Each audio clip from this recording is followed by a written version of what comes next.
Yəni burada bütün müəllimlərin bu tam ştata keçməsindən söhbət getmir.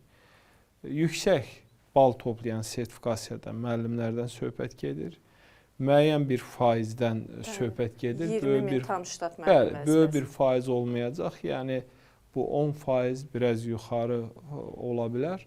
Və bunların da əsas funksiyası nə olacaq? Bunlar həm dərs keçəcəklər, həm uşaqların tərbiyəsi ilə məşğul olacaqlar, idarəçilikdə iştirak edəcəklər, valideynlərlə görüşəcəklər.